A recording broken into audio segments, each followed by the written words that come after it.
അയാൾ പോലും വിചാരിക്കരുത് സ്വതക്ക അതൊക്കെ വലിയ രാജ്യന്മാർക്ക് പറഞ്ഞതല്ലേ, അത് ഗൾഫുകാർക്ക് പറഞ്ഞതല്ലേ, അതൊക്കെ തോട്ടവും തൊടിയൊക്കെ ഉള്ളവർക്ക് പറഞ്ഞതല്ലേ, എനിക്കൊന്നും പറഞ്ഞതല്ലല്ലോ എന്ന് ഒരു കൂലിപ്പണി ചെയ്യുന്ന ആള് പോലും ചിന്തിക്കരുതെന്നാണ്. അവർക്ക് എത്രയാണോ കഴിയുന്നത്, 5 രൂപയാണെങ്കിൽ അത് മതി, ചെയ്തേ പറ്റൂ. ഓരോരുത്തരും ചെയ്യേണ്ട ദൗത്യമാണ് ഖുർആനി പറയുന്നത്.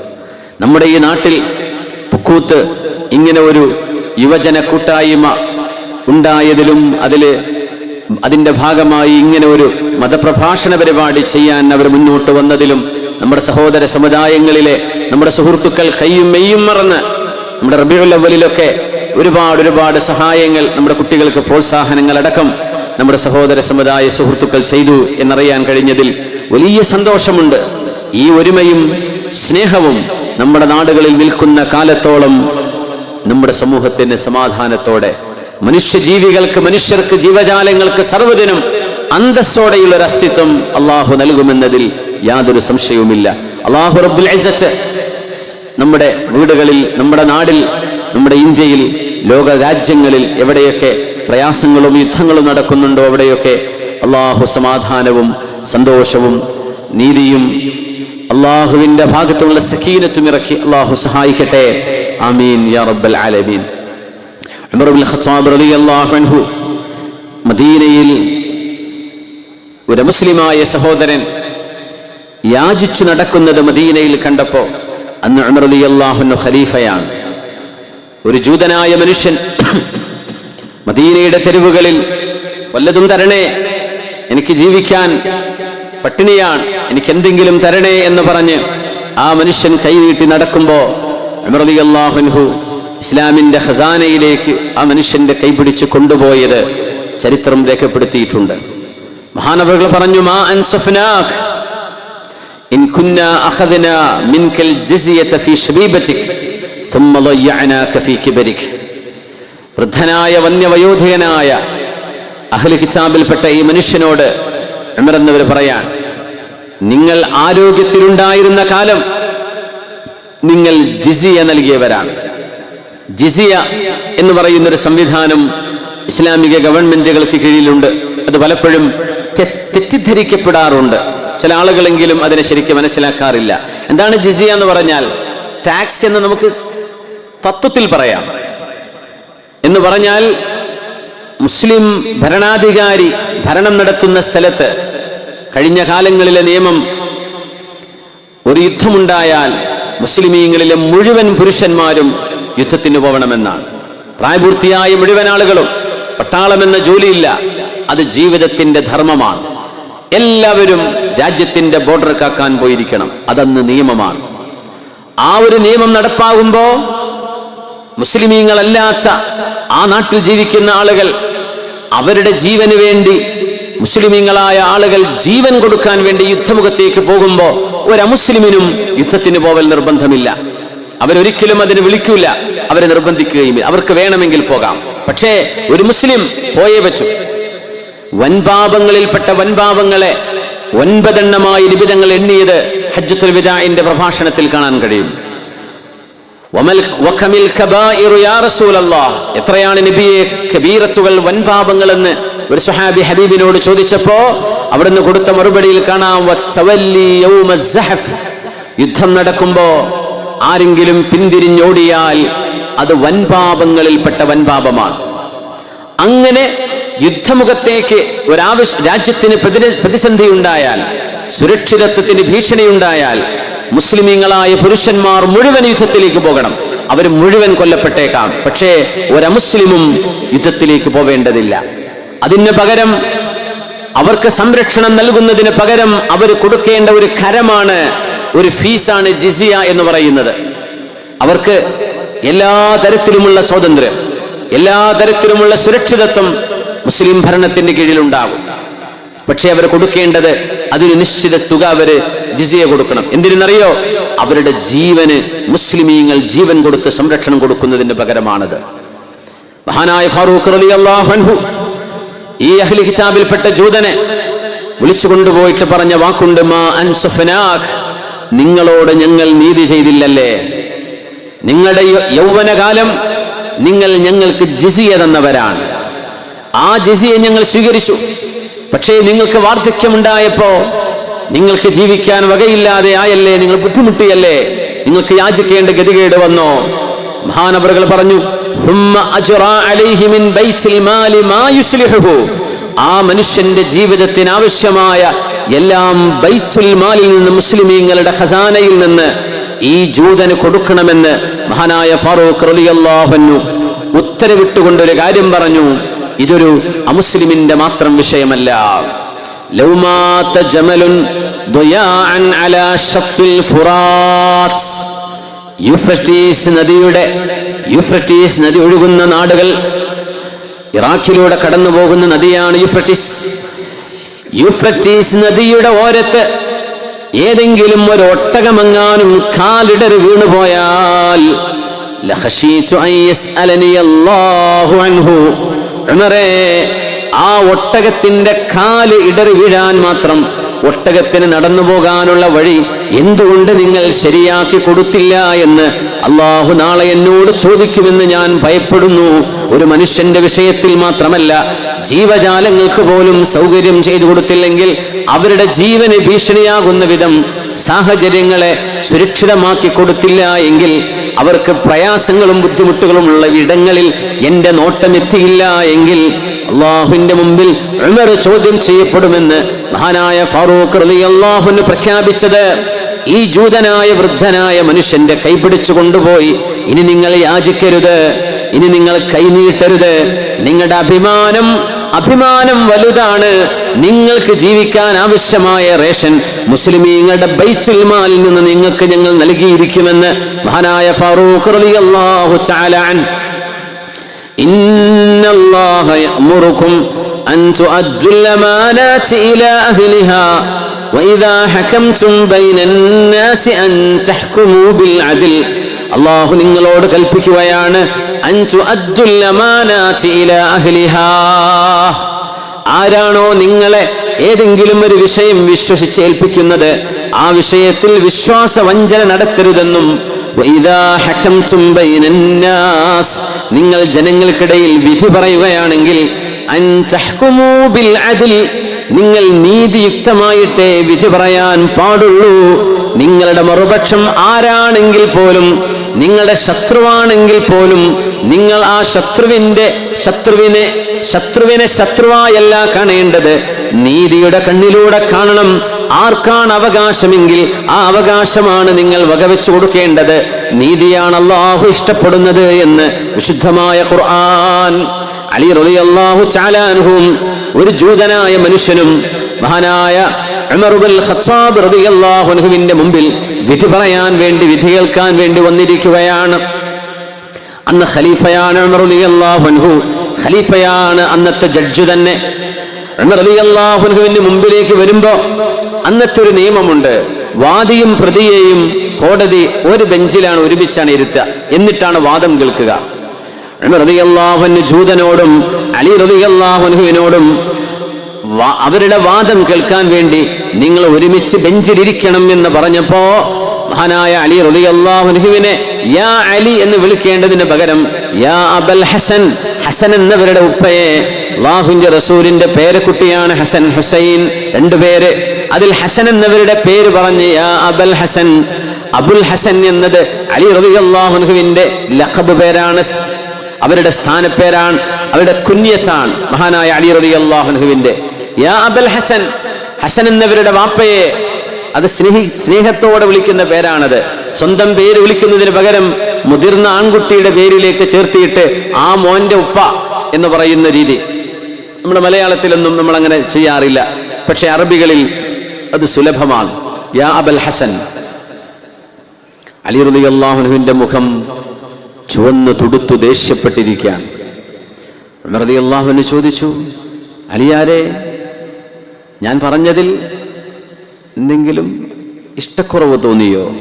ഈ ജൂതന്റെ കൂടെ ഇരിക്കണമെന്ന് പറഞ്ഞത് നിങ്ങൾക്ക് ഇഷ്ടമായില്ലേ എന്ന് ചോദിച്ചു. അലി തങ്ങൾ പറഞ്ഞു, ഇതിനെന്താ, എനിക്കൊരു ഇഷ്ടക്കുറവില്ല. പക്ഷേ എന്നെ ദേഷ്യം പിടിപ്പിച്ചത് നിങ്ങൾ എന്തിനാണ് എന്നെ അബുൽ ഹസൻ എന്ന് വിളിച്ചത്? ഹസന്റെ വാപ്പ എന്ന് വിളിക്കുന്നത് സ്നേഹത്തോടെ വിളിക്കുന്ന പേരല്ലേ? ഞാനിവിടെ പ്രതിയാണ്, ജൂതൻ വാദിയാണ്, അല്ലെങ്കിൽ ഞാൻ വാദിയാണ്, അദ്ദേഹം പ്രതിയാണ്, അദ്ദേഹം ഒരു അന്യമതസ്ഥനാണ്. ഞാനും ഇയാളും നീതിക്ക് വേണ്ടി നിങ്ങളുടെ കോടതിയിലേക്ക് വരുമ്പോ ഞാനും നിങ്ങളും ചങ്ങാതിമാരാണ്, അത് വേറെ വിഷയം. ഈ മനുഷ്യൻ വിചാരിച്ചു പോകില്ലേ, ജഡ്ജിയുടെ സുഹൃത്താണ് എന്റെ പ്രതി, അതുകൊണ്ടല്ലേ അബുൽ ഹസൻ എന്ന് വിളിക്കുന്നത്. യാ അലി ഇജ്ലിസ് മാ ഖസ്മിക്, അലിയാരെ നിങ്ങളുടെ പ്രതിയോഗിയുടെ കൂടെ നിങ്ങൾ ഇരിക്കണമേ എന്ന് പറയേണ്ടതിന് പകരം നിങ്ങൾ എന്നെ അബുൽ ഹസൻ എന്ന് വിളിച്ചല്ലേ, എനിക്കത് ഇഷ്ടമായിട്ടില്ല. ഈ മനുഷ്യൻ എന്താ വിചാരിക്കുക? അയാൾ വിചാരിക്കൂലേ ഈ ജഡ്ജി ഇയാളുടെ സുഹൃത്താണ്, അതുകൊണ്ട് ഒരിക്കലും എനിക്ക് ഈ കോടതിയിൽ നീതി ലഭിക്കില്ല എന്ന് ആ മനുഷ്യൻ ഇസ്ലാമിനെ കുറിച്ച് തെറ്റിദ്ധരിക്കൂലേ? അതുകൊണ്ട് ഉമറേ, അബുൽ ഹസൻ എന്ന് എന്നെ വിളിച്ചത് ശരിയായില്ല, എനിക്കതിൽ നിങ്ങളോട് പ്രതിഷേധമുണ്ട് എന്ന് മഹാനായ അലി ഇബ്നു അബീ ത്വാലിബ് റളിയല്ലാഹു അൻഹു. ഇതാണ് ഇസ്ലാം. ഈ നീതിയുടെ പാഠങ്ങളൊക്കെ ലോകത്തോട് നമുക്ക് വിളിച്ചു പറയേണ്ടതുണ്ട്. ഈ ഒരു മനോഹരമായ ദീനിന്റെ ചിത്രം അലി റളിയല്ലാഹു അൻഹു ഒരൊറ്റ കാര്യം പറഞ്ഞത്, എന്തിനെന്നെ അബുൽ ഹസൻ എന്ന് ഇവിടെ നിന്ന് വിളിച്ചു? അത് ഇവിടെ വിളിക്കേണ്ട പേരല്ല, കോടതിയുടെ ഉള്ളിലല്ല നിങ്ങളിത് വിളിക്കേണ്ടത്, അത് കോടതിക്ക് പുറത്ത് നമ്മൾ കണ്ടുമുട്ടുമ്പോൾ നമ്മൾ ചങ്ങാതിമാരാണ്. പക്ഷേ കോടതിയിൽ എനിക്കൊരു സ്ഥാനം കൂടുതൽ ആ മനുഷ്യനേക്കാൾ നിങ്ങൾ നൽകുമ്പോ ആ മനുഷ്യൻ തെറ്റിദ്ധാരണ വരൂലേ? അതിൽ അത്ഭുതം എന്താണെന്നറിയോ? ഈ കേസിൽ വിധി പറഞ്ഞപ്പോ അലി റളിയല്ലാഹു അൻഹുവിനെതിരായിരുന്നു വിധിയുണ്ടായത് എന്നത് മറ്റൊരു സത്യമാണ്. പക്ഷേ ഇന്നല്ലാഹ യഅ്മുറു ബിൽ അദ്ലി വൽ ഇഹ്സാൻ, അല്ലാഹു നിങ്ങളോട് നീതി ചെയ്യണമെന്ന് ഉപദേശിക്കുകയാണ്. വൽ ഇഹ്സാൻ, നിങ്ങൾ ജനങ്ങൾക്ക് ഉപകാരം ചെയ്യണം, നന്മകൾ ചെയ്യണം. വഈതാഇ ദിൽ ഖുർബാ, നിങ്ങളുടെ കൂടപ്പിറപ്പുകളെ നിങ്ങൾ കൂടെ നിർത്തണം, അവർക്ക് നിങ്ങൾ നൽകണം, അവരെ സഹായിക്കണം. വയൻഹാ അനിൽ ഫഹ്ശാഇ വൽ മുൻകർ, വ്യഭിചാരത്തിലേക്ക്, മദ്യപാനത്തിലേക്ക്, തിന്മകളിലേക്ക്, മയക്കുമരുന്ന് ലഹരികളിലേക്ക് നിങ്ങൾ പോകരുത്. വൽ മുൻകർ, വെറുക്കപ്പെടുന്ന സ്വഭാവങ്ങൾ ഒന്നും ചെയ്യരുത്. വൽ ബഗി, നിങ്ങൾ ആരോടും അനീതി ചെയ്യുകയും അരുത്. യഇലുകും ലഅല്ലകും തദക്കറൂൻ, നിങ്ങൾക്ക് ബോധ്യം വരാൻ വേണ്ടി അല്ലാഹു നിങ്ങളെ സാരോപദേശം ചെയ്യുകയാണ് എന്ന് വിശുദ്ധ ഖുർആൻ. എത്ര മനോഹരമാണ് അല്ലാഹുവിന്റെ വചനങ്ങൾ. ഇതാ നമുക്ക് നമ്മുടെ ഈ പരിപാടിയുടെ വിജയത്തിന് വേണ്ടി നിങ്ങളുടെ ഒക്കെ സഹായം ആവശ്യമുണ്ട്. നമ്മുടെ വളണ്ടിയർമാർ ബക്കറ്റുമായിട്ട് നമ്മുടെ സദസ്സിലേക്ക് വരുന്നുണ്ട്. എല്ലാവരും അകമഴിഞ്ഞ് സഹായിക്കണേ. ഇനി ഞാനത് ആഴത്തിൽ ഇനി ഊന്നി പറയേണ്ട ആവശ്യമില്ല എന്ന് വിചാരിക്കുന്നു. ഉമ്മമാരെ, നിങ്ങളെ കൊണ്ട് കഴിയുന്നത് നിങ്ങളെ സഹായിക്കണം. നിങ്ങളുടെ ഭർത്താക്കന്മാർക്ക് പൊരുത്താണെങ്കിൽ, നിങ്ങളുടേതാണെങ്കിൽ നിങ്ങൾക്ക് സ്വന്തമായിട്ട് എന്തെങ്കിലും നിങ്ങളുടെ കയ്യിലുള്ള ആഭരണങ്ങളിൽ അള്ളാഹുവിന് വേണ്ടി കൊടുക്കാൻ താല്പര്യമുള്ളത്, ഈ സദസ്സിനോളം പുണ്യമായൊരു ലക്ഷ്യം വെക്കുന്ന മറ്റൊന്ന് നമുക്കിടെ മുമ്പിലില്ല. അതുകൊണ്ട് എല്ലാവരും അകമഴിഞ്ഞ് സഹായിക്കണേ. നമ്മുടെ മനസ്സിന്റെ ഉദ്ദേശങ്ങളെ അള്ളാഹു അറിയുന്നവനാണ്. അള്ളാഹു അത് സഫലമാക്കി തരട്ടെ. എല്ലാവരും എഴുന്നേറ്റ് ഒരു 3 സ്വലാത്ത് ചൊല്ലിയിരിക്കാം. നിങ്ങൾക്കൊരു ഉന്മേഷവുമായി നമ്മുടെ കുട്ടികൾ വരുമ്പോഴേ ആ പേഴ്സൊക്കെ ഒന്ന് എടുക്കാനൊരു സൗകര്യമായി. ഇൻഷാ അല്ലാഹ്.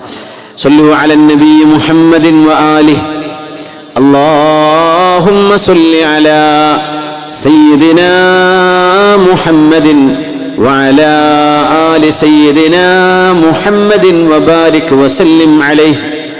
اللهم صل على سيدنا محمد وعلى آل سيدنا محمد وبارك وسلم عليه.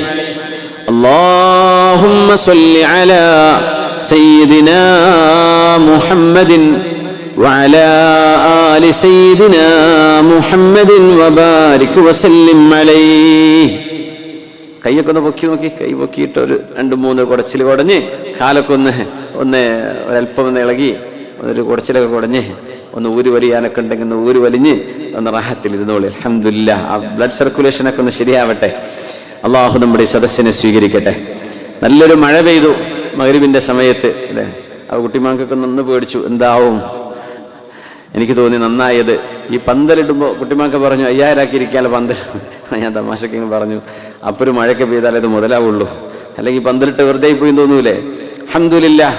മഴ പെയ്തു, കാലാവസ്ഥയൊക്കെ തണുത്തും ചെയ്തു, നമുക്ക് റാഹത്തിൽ ഇരിക്കാൻ പറ്റുന്നു. അല്ലെങ്കിൽ ഈ പന്തലിന്റെ താഴെ ഇങ്ങനൊരു കാലാവസ്ഥ തണുത്തില്ല എങ്കിൽ ഇരിക്കാൻ വലിയ പ്രയാസമായിരിക്കും അല്ലേ?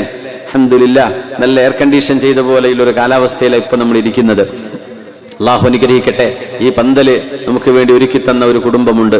അള്ളാഹു അവരുടെ ഉദ്ദേശങ്ങളെ പടച്ച തമ്പുരാൻ അറിയുന്നവനാണ്. അള്ളാഹു അത് പൂർത്തിയാക്കി കൊടുക്കട്ടെ. അവരുടെ ഉദ്ദേശങ്ങളെ റബ്ബ് സഫലമാക്കട്ടെ. അവരുടെ മാതാപിതാക്കൾക്ക് അതിന്റെ ഗുണം അള്ളാഹു നൽകട്ടെ. മരിച്ചുപോയുടെ ഖബറിലേക്ക് അള്ളാഹു അതിന്റെ പ്രതിഫലം എത്തിച്ചു കൊടുക്കട്ടെ. അവരുടെ കച്ചവടങ്ങളിൽ, ഏർപ്പാടുകളിൽ, ബിസിനസ്സുകളിൽ, കുടുംബത്തിൽ, മക്കളിൽ അള്ളാഹു അവർക്ക് നന്മ ചെയ്യട്ടെ എന്ന് പ്രത്യേകം ദുആ ചെയ്യുകയാണ്. നമ്മുടെ കുട്ടിമാങ്കാന്റെ കാര്യം പിന്നെ പറയേണ്ടതില്ല. ഞങ്ങൾ ഒരുമിച്ച് മസ്ജിദുൽ അഖ്സ ഒരു യാത്രയിലുണ്ടായിരുന്നു. അബൂബക്കർ ഫൈസി ഉസ്താദ് ഉണ്ടായിരുന്നു. അന്ന് ഞങ്ങൾക്കൊരു വലിയൊരു ട്രാജഡി ഉണ്ടായി ഈജിപ്തിൽ വെച്ച്. ഞങ്ങളെ കൂടെ വന്നൊരു ഉമ്മയെ കാണാതെയായിപ്പോയി. ഉമ്മനെ കാണുന്നില്ല. ഉമ്മയെ ബസ്സിൽ നിർത്തിയതാ. പ്രായമുള്ള ഉമ്മയാണ്. ഉമ്മക്ക് മലയാളമല്ലാതെ ഒന്നും അറിയില്ല. ഞങ്ങൾ ഫിറഔന്റെ ഡെഡ് ബോഡി കാണാൻ വേണ്ടി മ്യൂസിയത്തിലേക്ക് കയറി വന്നപ്പോഴേക്കും ഉമ്മനെ കാണാനില്ല. കൈറോ നഗരത്തിന്റെ ഏറ്റവും തിരക്ക് പിടിച്ച സ്ഥലം. സർവ്വ CCTV നോക്കി, പോലീസുകാർ മുഴുവൻ ഓടി നടന്നു. സർവ്വ മോർച്ചറിയിൽ വരെ ഞങ്ങൾ നോക്കി. ഹോസ്പിറ്റൽ മുഴുവൻ ചെക്ക് ചെയ്തു. ഉമ്മക്ക് വല്ലതും സംഭവിച്ചോ? പ്രായമുള്ള ഉമ്മയായിരുന്നു. എറണാകുളത്തിൽ ഞങ്ങളുടെ സുഹൃത്തിൻ്റെ ഉമ്മയാണ്. അള്ളാഹു ആ ഉമ്മാക്കും നമ്മുടെ സുഹൃത്തിൻ്റെ വാപ്പാക്കും അവരൊക്കെ കൂടെ ഉണ്ടായിരുന്നു. അവർക്കൊക്കെ അള്ളാഹു ദീർഘായുസ്സും ആഫിയത്തും നൽകട്ടെ. ആ ഉമ്മ ബസ്സിൽ നിന്ന് ഇറങ്ങിപ്പോയതാ. ഉമ്മാക്ക് ചെറിയൊരു മരുന്ന് കുടിക്കേണ്ടതുണ്ടായിരുന്നു, മെഡിക്കേഷൻ ഉണ്ടായിരുന്നു. ഉമ്മ അത് കുടിച്ചിട്ടില്ലായിരുന്നു. ഷുഗറുണ്ട്. 2 മണിക്കൂർ ആ ഒരു മ്യൂസിയത്തിൻ്റെ ഉള്ളിൽ നടന്നിട്ട് ഉമ്മ ക്ഷീണിച്ചു പോവണ്ടെന്ന് വിചാരിച്ച് ഉമ്മയോട് ബസ്സിലിരിക്കാൻ വേണ്ടി പറഞ്ഞതാ. ആ ഉമ്മ നടന്ന് 4-5 കിലോമീറ്റർ നടന്നു പോയിട്ടുണ്ട്. അതും 4 കവലകൾ. ഈജിപ്ത് അറിയാലോ, ഭയങ്കര തിരക്കാണ്. തിരക്ക് എന്ന് പറഞ്ഞാൽ എനിക്കൊന്ന് ഇന്ത്യ കഴിഞ്ഞാൽ പിന്നെ ഓട്ടോറിക്ഷ കാണുന്ന സ്ഥലമാണത്. ഇഷ്ടംപോലെ തുക്തുക്കുന്നവർ പറയാ. ഓട്ടോറിക്ഷയും വണ്ടികളും അങ്ങോട്ടും ഇങ്ങോട്ടും ജനങ്ങളും തിങ്ങി നിറഞ്ഞ 4 കവലകളാൽ നിറഞ്ഞ ഈജിപ്തിൻ്റെ ഹൃദയഭാഗം, ഖൈറോയുടെ ഹൃദയഭാഗം. ഞങ്ങളൊക്കെ പേടിച്ച് ഉച്ചയ്ക്ക് ഞങ്ങളാരും ഭക്ഷണം കഴിച്ചില്ല. ആ ഉമ്മയെ തെരഞ്ഞു കിട്ടുമ്പോഴേക്കും 4 മണിക്കൂർ എങ്ങാനും കഴിഞ്ഞിട്ടുണ്ട്. ആരും ഭക്ഷണം കഴിച്ചില്ല. ഈ ഉമ്മ ഭക്ഷണം കഴിക്കാതെ എവിടെയെങ്കിലും വീണു പോയിട്ടുണ്ടാവോ? അത് വെള്ളം കുടിച്ചിട്ടുണ്ടാവില്ല. അതിനാരോടും ചോദിക്കാനും അറിയില്ല. ഈ ഉമ്മയെ എവിടെ ചെന്ന് തെരയും? റോഡും നഗരങ്ങളും. അപ്പോഴാ കുട്ടിമാങ്കാന്റെ നേതൃത്വത്തിൽ ഒരു സംഘം നമ്മുടെ പ്രവർത്തകർ ഞങ്ങളുടെ ഇറങ്ങി തിരയാൻ പോവാണ്.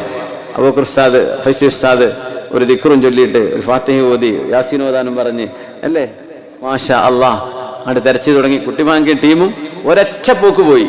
അതായത് ഒരു സിഗ്നൽ കഴിഞ്ഞ് നേരെ മുമ്പോട്ട് പോയി. പിന്നെ ഉമ്മ റൈറ്റ് പോയിരിക്കാം, ലെഫ്റ്റ് പോയിരിക്കാം, ബാക്കോട്ട്, അതൊക്കെ ഉണ്ട്, സാധ്യത ഉണ്ട്. പക്ഷെ അവരങ്ങ് മുന്നോട്ട് തന്നെ പോയി. ഒരുപാട് കവലകൾ കഴിഞ്ഞ് കിലോമീറ്റർ അപ്പുറത്തെത്തി. അള്ളാഹു തോന്നിപ്പിക്കുകയാണ്. ആ ഉമ്മണ്ട് അവിടെ ഏതോ ഒരു ടാക്സിക്കാരനോട് ഇങ്ങനെ കഴുത്തിൽ അൽഹിന്ദിന്റെ മാലുണ്ട്. അപ്പോഴാ തിരിച്ചറിയണത്, റബ്ബേ അമ്മ ഈ ഉമ്മാനാണ് നമ്മൾ തിരഞ്ഞെടുക്കുന്നത്. അങ്ങനെ അവിടെ നിന്ന് ടാക്സിക്ക് വിളിച്ച് കൊണ്ടുവന്നു. ആ വലിയ ദൗത്യത്തിന് നേതൃത്വം കൊടുത്ത മഹാനാണ് ഈ കുട്ടിമാങ്ക. അപ്പൊ അന്ന് കുട്ടിമാങ്ക പറഞ്ഞില്ലേ, നമ്മളെ നാട്ടിൽ ഒരു വേദന വരണേ. സംഭവം കഴിഞ്ഞിട്ട് 4 കൊല്ലം 5 കൊല്ലം. മാഷാ അല്ലാഹ്, ഇപ്പോഴാണ് അതിന് അവസരം ഉണ്ടാകുന്നത്. അതുകൊണ്ട് കുട്ടിമാൻകായുടെ ആ ഒരു ചുറുചുറുക്ക്, അവരുടെ നേതൃത്വത്തിൽ വലിയൊരു, എല്ലാവരും കരച്ചിലായിരുന്നു. ആരും ഭക്ഷണം കഴിച്ചില്ല. അന്ന് രാത്രി നൈൽ ക്രൂയിസ് ഉണ്ട്. ആരും പറഞ്ഞു ഞങ്ങളൊന്നും ബോട്ടിനില്ല. എന്ത് ബോട്ട്? ഉമ്മാനെ കാണാനല്ലോ. എല്ലാവരും കരച്ചിലാണ്. ഉമ്മന്റെ മക്കളുണ്ട്, മരുമകളുണ്ട്, കുട്ടികളുണ്ട്, വേറെ കുട്ടികളൊക്കെ കരച്ചിലാണ്. അൽഹംദുലില്ലാഹ്, അള്ളാഹുവിന്റെ തൗഫീഖോടുകൂടെ ആ നഗരത്തിന്റെ തിരക്കിനിടയിൽ നിന്ന് ആ ഉമ്മയെ കണ്ടുകിട്ടിയത് ഇപ്പോഴും മറക്കാൻ കഴിയില്ല. കാരണം അതിന്റെ സാധ്യത വളരെ വളരെ കുറവാണ്. കാരണം ആ ഉമ്മ എങ്ങോട്ടും തിരിഞ്ഞു പോകാം. ഒരടി നടക്കാൻ പറ്റാതെ ഉമ്മ 4 കിലോമീറ്റർ നടന്നു പോയിട്ടുണ്ട് ഒറ്റയ്ക്ക്. എങ്ങനെ ഇതൊക്കെ സംഭവിച്ചു അല്ലാഹു അഅലം. ഉച്ചക്ക് 2 മണിക്ക് തുടങ്ങിയ തെരച്ചിൽ ഒടുവിൽ ആ ഉമ്മയെ കിട്ടുന്നത് വൈകിട്ട് മഗ്രിബും കഴിഞ്ഞ് 7-7:30 മണിക്കാണ് ഉമ്മയെ കിട്ടി എന്ന ഒരു ന്യൂസ് കിട്ടുന്നത്. യാ അല്ലാഹ്, അല്ലാഹുവേ. അപ്പൊ അവിടെ തന്നെ കുട്ടിമാൻക പ്രോആക്റ്റീവാണ്. ഞങ്ങളുടെ കൂടെ യാത്ര ചെയ്യുന്നു എന്നൊരൊറ്റ വിഷയമുള്ളൂ. കുട്ടിമാൻക ഞങ്ങളങ്ങ് ഇറങ്ങട്ടെ. അവരങ്ങ് ഇറങ്ങി. പോലീസും പട്ടാളം ഒക്കെ തിരയുന്നുണ്ട്. എല്ലാവർക്കും വിവരം കൊടുത്തു ഇങ്ങനെ ഒരു ഉമ്മയെ മിസ്സിംഗ് ആണ്. പക്ഷേ മാഷാ അല്ലാഹ്, ഭക്ഷണം കഴിക്കാതെ വയറൊട്ടിയ ആ ഒരു ശരീരവുമായി അന്ന് കുട്ടിമാങ്കയുടെ നേതൃത്വത്തിലുള്ള ഒരു സംഘം ആളുകൾ തെരഞ്ഞ തെരച്ചിലും ആ ഒരു ത്യാഗവും മറക്കാൻ കഴിയില്ല. അള്ളാഹു അതിനൊക്കെ അർഹമായ പ്രതിഫലം കൊടുക്കട്ടെ എന്ന് നിങ്ങൾക്ക് വേണ്ടി, എല്ലാവർക്കും വേണ്ടി ഞാൻ ദുആ ചെയ്യുകയാണ്. അള്ളാഹു സുബ്ഹാനഹു വ തആല അത്തരം നല്ല മനുഷ്യരുടെ ഒരു കൂട്ടായ്മയാണ് നമ്മുടെ ഈ പുക്കൂത്ത് പ്രദേശം. ഇവിടുത്തെ സുമനസ്സുകളുടെ ഈ സാന്നിധ്യവും നിങ്ങളുടെ മുഖങ്ങളിലെ ഈ ഒരു പുഞ്ചിരിയും കാണുമ്പോൾ എന്തെന്നില്ലാത്ത സന്തോഷവും എന്തെന്നില്ലാത്തൊരു ആത്മനിർവൃതിയുമുണ്ട് എന്ന് ഞാൻ എൻ്റെ സന്തോഷം നിങ്ങളെ പറഞ്ഞറിയിക്കുകയാണ്. അല്ലാഹു റബ്ബുൽ ഇസ്സത്തിന്റെ സർവ്വ അനുഗ്രഹവും ഈ നാടിന്, നമ്മുടെ നാടുകൾക്കൊക്കെ അല്ലാഹു നൽകട്ടെ എന്ന് പ്രത്യേകം ദുആ ചെയ്യുന്നു. ഫഇദാ ഖുൽതും ഫഅദിലു വലൗ കാന ദാ ഖുർബാ. മഹാനായ റസൂലുള്ളാഹി സ്വല്ലല്ലാഹു അലൈഹി വസല്ലം തങ്ങൾ വിശുദ്ധമായ ബദർ യുദ്ധം നടന്നുകൊണ്ടിരിക്കുകയാണ്. ബദർ യുദ്ധം നടക്കുമ്പോൾ സവാദ് ഇബ്നു ഗസിയ റളിയല്ലാഹു അൻഹുവിന്റെ അരികത്തുകൂടെ തങ്ങള് സൈന്യം സ്വഫായി നിൽക്കുകയാണ്. തങ്ങളുടെ കയ്യിൽ ഒരു മിസ്വാക്കുണ്ട്. മിസ്വാക്ക് എന്ന് പറഞ്ഞാൽ അറാഖിന്റെ കഷ്ണം, ഒരു മരത്തിന്റെ കമ്പാണത്, പല്ല് ബ്രഷ് ചെയ്യാൻ ഉപയോഗിക്കുന്നത്. തങ്ങള് എല്ലാവരെയും സ്വഫായി നിർത്തുമ്പോ ഇസ്തവിയ സവാദ്, സവാദ് ഇബ്നു ഗസി റളിയല്ലാഹു അൻഹുവിനോട് മഹാനവറുകൾ കുപ്പായിട്ടിട്ടില്ല, യുദ്ധത്തിന്റെ പോരാളിയാണ്, അപ്പൊ വയറിങ്ങനെ മുന്നോട്ടാണ്, സഫിലേക്കൊന്ന് നേരെ നിൽക്കണേ എന്ന് പറഞ്ഞുകൊണ്ട് നബി തങ്ങൾ ആ മിസ്വാക്ക് കൊണ്ട് ഒരു ചെറിയ ഒരു തള്ളു കൊടുത്തു. സവാദ് റളിയല്ലാഹു അൻഹു അവിടെ സഫിലേക്ക് കയറി നിൽക്കുകയും ചെയ്തു. യുദ്ധം തുടങ്ങാൻ പോവാൻ പുണ്യ നബി തങ്ങൾ ബദറിൽ ചെയ്ത നന്മകൾ നമ്മൾ ആലോചിക്കണം.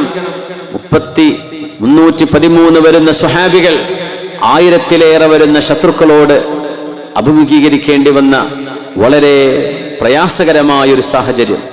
ഞങ്ങൾ അല്ലാഹുവിനോട് ദുആ ചെയ്തു. അവിടുന്ന് ദുആ ചെയ്തിട്ട് നബി തങ്ങളുടെ കുപ്പായ കൈ അങ്ങോട്ട് താഴ്ന്നു വന്നു. അന്നത്തെ കുപ്പായ കൈയൊക്കെ വലിയ നീളമുള്ള കുപ്പായ കൈയാണ്. ഫാത്തിമ ബീവി റളിയല്ലാഹു അൻഹ ഉപയോഗിച്ച വസ്ത്രം ഇന്ന് തുർക്കി മ്യൂസിയത്തിലുണ്ട്. ഫാത്തിമ റളിയല്ലാഹു അൻഹയുടെ വസ്ത്രം. അവിടെ ഒരുപാട് അത്ഭുതങ്ങളുള്ള ഒരു മ്യൂസിയമാണ്. ലോകത്ത് ഒരിടത്തും കാണാത്ത ഇസ്ലാമിക ലോകത്തെ അത്ഭുതങ്ങളൊക്കെ കിടക്കുന്നത് തുർക്കിയിലെ ഇസ്തംബൂളിലെ ടോപ്പ് കാപ്പി പാലസ് മ്യൂസിയത്തിലാണ്. മൂസാ നബി അലൈഹിസ്സലാമിന്റെ വടി, വമാ തിൽക ബിയമീനിക യാ മൂസ, ആ വടി ഇന്ന് അവിടെ ഉണ്ട്, കാണാൻ പറ്റും. ടൂറിസ്റ്റുകൾക്ക് തുറന്നു കൊടുക്കുന്നു. എത്രയോ അത്യാവശ്യം നല്ല ഫീ കൊടുക്കണം, എന്നാൽ ഇതിനുള്ളിലേക്ക് കടക്കാൻ പറ്റൂ. കാരണം ദാവൂദ് നബി അലൈഹിസ്സലാം ഉപയോഗിച്ച വാളുണ്ടവിടെ. യഹ്യാ നബി അലൈഹിസ്സലാമിന്റെ തലയോട്ടിയുടെയും കയ്യിന്റെയും ഭാഗങ്ങൾ അവിടെ സൂക്ഷിച്ചു വെച്ചിട്ടുണ്ട്.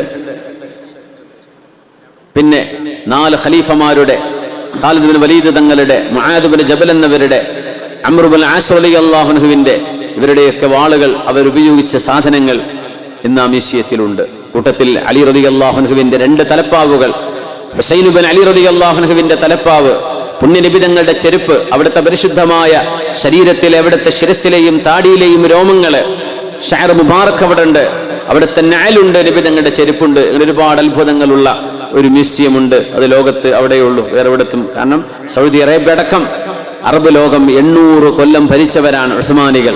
അതുകൊണ്ട് അവരുടെ കയ്യിൽ ആധാറുകളുണ്ട്. ആ ആധാറുകൾ സൂക്ഷിച്ചതിന്റെ പേരിലാണ് അവർക്ക് ഇത്ര വലിയ വിജയമുണ്ടായത് എന്ന് ചരിത്ര പണ്ഡിതന്മാർ സൂചിപ്പിക്കാറുണ്ട്. ഏതായിരുന്നാലും ആ കുപ്പായൊക്കെ കാണുമ്പോഴേ വലിയ വീതിയുള്ള കൈയാണ്, നല്ല വീതിയുള്ള കൈയാണ്, അത്യാവശ്യം വീതിയുള്ള കുപ്പായങ്ങളാണത്. നബി തങ്ങൾ ധരിച്ചിരുന്നതും അങ്ങനെ തന്നെയാണ്. അതുകൊണ്ടാണ് ഇങ്ങനെ കൈയുയർത്തിയാൽ ആ കുപ്പായം നേരെ അങ്ങ് താഴേക്ക് ഇറങ്ങും. അങ്ങനെ നബി തങ്ങളുടെ ആംപിറ്റിന്റെ വെളുപ്പ് നിറം പോലും, കക്ഷത്തിന്റെ വെളുപ്പ് നിറം പോലും ഞങ്ങൾ കണ്ടു. അങ്ങനെ നബി തങ്ങൾ കൈയുയർത്തി ദുആ ചെയ്തു എന്ന് കാണാൻ കഴിയും ഹദീസുകളിൽ.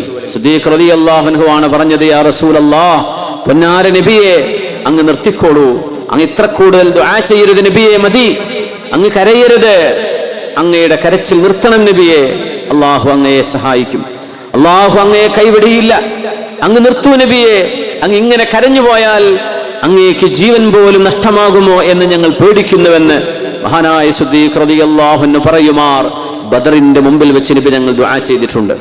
അത് കഴിഞ്ഞ് തങ്ങൾ ചെയ്ത 2ാമത്തെ പണി എന്താണെന്നറിയോ?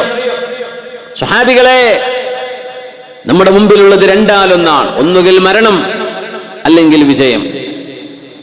അതുകൊണ്ട് നിങ്ങളോട് ആരോടെങ്കിലും ഞാൻ എന്തെങ്കിലും അനീതി, നിങ്ങൾക്ക് ഇഷ്ടമില്ലാത്തത് പറയുകയോ നിങ്ങളോട് പ്രവർത്തിക്കുകയോ ചെയ്തിട്ടുണ്ടെങ്കിൽ നിങ്ങൾ നിരുപാധികം എനിക്ക് മാപ്പ് നൽകണം. പുണ്യനബി തങ്ങൾ പൊരുത്തം ചോദിച്ചു സല്ലല്ലാഹു അലൈഹി വസല്ലം. നമ്മൾ ഉംറക്ക് പോകുമ്പോൾ വാട്സപ്പിലാ ചോദിക്കുക, എന്തെങ്കിലും പൊരുത്തപ്പെട്ടിട്ടാ ഞാൻ ഉംറക്ക് പോവുക നാളെ, അല്ലെ ഹജ്ജിന് പോവുക. മുമ്പൊക്കെ വിളിച്ചു ചോദിച്ചു, അതൊക്കെ ചെന്ന് പറഞ്ഞിരുന്നു, ആരോടെങ്കിലും കുഴപ്പമുണ്ടെങ്കിൽ, പ്രശ്നങ്ങളുണ്ടെങ്കിൽ മാപ്പാക്കി തരണേ, ഞാൻ ഹജ്ജിന് പോവാൻ. വീട്ടിൽ കയറിയിട്ട് പൊരുത്തപ്പിടിച്ച് നന്നായി കെട്ടിപ്പിടിച്ച് കരഞ്ഞ് ഒരുമിച്ചിരുന്നൊരു ചായെങ്കിലും കുടിച്ച് നല്ല റാഹത്തായിട്ടാണ് പോയിരുന്നത്. അത് കുറച്ചങ്ങോട്ട് കഴിഞ്ഞ് പിന്നെ വിളിയും കഴിഞ്ഞപ്പോൾ വാട്സപ്പ് ഫേസ്ബുക്കിലൊക്കെ അങ്ങനെ പോസ്റ്റ് ഇടല, ഞാൻ പോവാണ്, എല്ലാം പൊരുത്തപ്പെട്ടേക്ക്, വേണമെങ്കിൽ പൊരുത്തപ്പെട്ടാൽ മതി എന്നതിന് അർത്ഥം. മുപ്പർക്ക് വേണമെന്നൊന്നുമില്ല, അങ്ങനെയല്ല, പൊരുത്തപ്പെടിക്കണം. യൗമല യൻഫഉ ദീനാറും വലാ ദിർഹം. നാളെ അല്ലാഹുവിന്റെ മുമ്പിലേക്ക് ചെല്ലുമ്പോഴേ പൈസ കൊണ്ടൊന്നും ഇടപാട് തീർക്കാൻ കഴിയില്ല, നമ്മുടെ ഹസനാത്തുകളായിരിക്കും കൊടുത്തു തീർക്കേണ്ടി വരിക. അതുകൊണ്ട് ദുന്യാവിൽ ആരെങ്കിലും ആരോടെങ്കിലും ഇഷ്ടമില്ലാത്തത് പറയുകയോ എഴുതുകയോ കമന്റ് അടിക്കുകയോ പോസ്റ്റ് ചെയ്യുകയോ ലൈക്ക് അടിക്കുകയോ ഫോർവേഡ് ചെയ്യുകയോ ചെയ്തിട്ടുണ്ടെങ്കിൽ അതൊക്കെ ഗീബത്തിന്റെ കുറ്റങ്ങളാണ്. നിസ്സാരമായി കാണണ്ട. ഗീബത്തിന്റെ കുറ്റങ്ങൾ പണ്ടൊക്കെ ഒരാൾ പറഞ്ഞ അയിമ തീർന്നു. ഇന്ന് ആ പറഞ്ഞത് എഴുതിയതും പോസ്റ്റ് ചെയ്തും അവിടെ കിടക്കുകയാണ്. എന്നാണോ ഇവനത് റിമൂവ് ചെയ്യുന്നത് അതുവരെ എത്രായിരം ആളുകൾ ഇത് കാണുന്നുണ്ടോ അതിൻ്റെയൊക്കെ കുറ്റം ഈ എഴുതിയവന്റെ തലക്ക വരിക. ഇതൊന്നും ആളുകൾ ചിന്തിക്കാറില്ല. ഭയങ്കര രസല്ലേ, ആളുകളെ പറ്റി അങ്ങനെ കുതിര കയറി എഴുതല്ലേ, അങ്ങനെ എഴുതന്നെ. അതിൽ ഉസ്താദന്മാരുണ്ട്, തങ്ങന്മാരുണ്ട്, സയ്യിദന്മാരുണ്ട്, പാണക്കാട് കുടുംബമുണ്ട്, ഒന്നും വിഷയമല്ല, അങ്ങനെ അടിച്ചെഴുതുക. ഇവരെന്ത് വലിയ എഴുത്തുകാരാണ്. സുബ്ഹാന ജല്ല ജലാലു. ഗീബത്തിന്റെ മാലപ്പടക്കങ്ങളാണ് ഇതൊക്കെ. ഇതൊക്കെ പൊട്ടാൻ നിന്നാൽ എന്തായിരിക്കും അവസ്ഥ? ദുന്യാവെന്ന് പൊരുത്തപ്പെടിക്കണം. സോഷ്യൽ മീഡിയയിൽ ഒരു മനുഷ്യൻ അപമാനിച്ചാൽ സോഷ്യൽ മീഡിയയിൽ നിന്നുകൊണ്ട് തന്നെ അയാൾ മാപ്പ് ചോദിക്കണം. അതിന്റെ രീതി അതാണ്. പരസ്യമായിട്ട് കുറ്റം പറഞ്ഞു, അവിടെ സ്വകാര്യമായിട്ട് മാപ്പാക്കണേ, ഇതെന്ത് പരിപാടിയാ? ആരാണോ പരസ്യമായിട്ട് ഗീബത്ത് ചെയ്തത് അവർ പരസ്യമായിട്ട് തന്നെ പൊരുത്തപ്പെടിക്കണം. അപ്പോഴേ അവർക്കതിന് കഫാറത്താവുള്ളൂ. അതുകൊണ്ട് ശ്രദ്ധിക്കണം. ദുന്യാവെന്ന് പൊരുത്തപ്പെടിച്ചോളി, നാളെ അമലെന്ന് എടുത്തു കൊടുക്കേണ്ടി വരും.